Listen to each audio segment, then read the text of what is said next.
So all of this gets taken down to basically one cane, and it's tied down, you know, after pruning. And then that's just the beginning. So you said with 8,000 plants, that's, you know, you have a lot of work in front of you.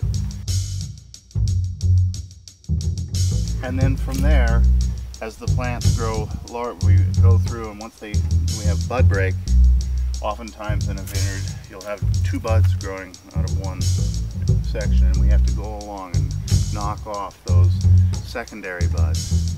It's not everyone, but it's a lot. So that's just basically, it's called, you know, it's basically shoot selection.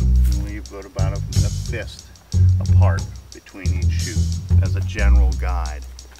And then from that point forward, the plants, of course, start to grow up, and we then use a series of catch wires, and they get raised as much as 3 times during the course of the season, so you get to the very top.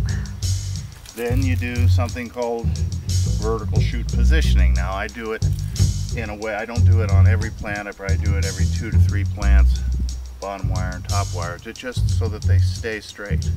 If they don't, what happens is the plants will fall over on themselves, and they are truly weeds. They should be known as weeds, or at least vines, not grapes necessarily. They'll grow in any direction they can, so when a cane lays down, suddenly it starts shooting, grow up laterals, so that, you know, it's like, oh my god, we go in all directions.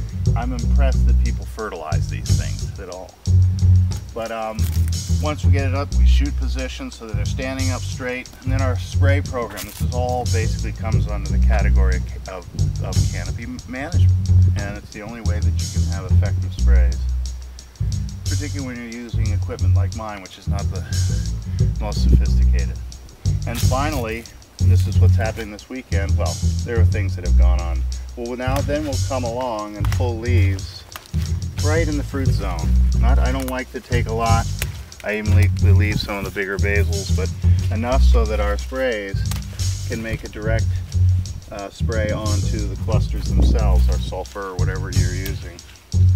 And it also helps prevent diseases, you know, to get a better spray contact, like botrytis. And that will conclude, at least in part, what goes on in the course of a vintage. And then, of course, depending on the fruit set, then you have to go through a final time, and it's going to be coming up here soon as well. And particularly this year, in the absence of light, the absence of summer, we're going to have to make some selections with drop fruit. And so for instance, I target something between 1.5 to 2 tons to the acre. So we make estimates on what the cluster sizes are and what their weights will be at veraison.